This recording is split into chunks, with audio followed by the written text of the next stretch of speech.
தனுசு ராசிக்கான இந்த வார பலன்களின் விரைவான சுருக்கம் இதோ.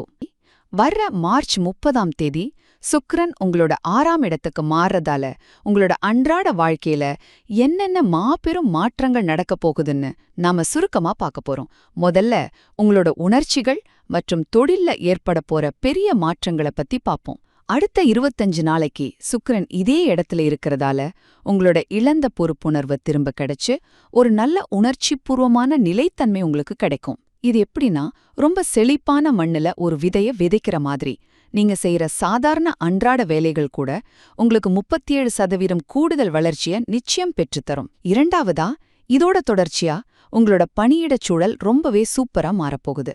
சுக்கிரனோட செவ்வாய், புதன், சூரியன் அப்புறம் குரு கிரகங்களும் சாதகமா இணையறதால உங்களோட மேலதிகாரிகள் மற்றும் குடும்பத்தினரோட முழு ஆதரவும் உங்களுக்கு கிடைக்கும். குறிப்பா சொல்லணும்னா, மருத்துவர்கள், ஆசிரியர்கள், முதலீட்டாளர்கள் அப்புறம் புதுசா தொழில் தொடங்குறவங்களுக்கு இது ஒரு பொற்காலம்.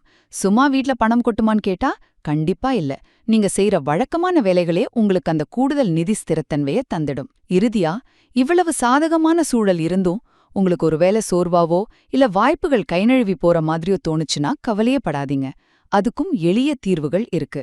ஆன்மீக ரீதியா நீங்க சூராஷம்ஸ் ஓதலாம், இல்லனா அறிவியல் ரீதியா 8லிருந்து 10 கேரட் வரையிலான சுத்தமான ரூபி கல்ல நீங்க அணியலாம். இதுக்காகவே ஈகை திருநாளை முன்னிட்டு ஆஸ்ட்ரோஜெம்ஸ் நிறுவனம் இந்த ரூபி கல்லுக்கு 40% தள்ளுபடியும் தர்றாங்க. நல்ல வானிலை இருந்தாலும் திடீர்னு மழை வந்தா தப்பிக்க ஒரு கொடை வேணும் இல்லையா? அந்த கொடை தான் இந்த பரிகாரங்கள். சரியான திட்டமிடலோடு நீங்க செயல்பட்டா கிரகங்களோட இந்த சாதகமான அமைப்பு உங்களோட அன்றாட சாதாரண வேலைகளை கூட ஒரு பெரிய வெற்றியா மாத்திக் கொடுக்கும்.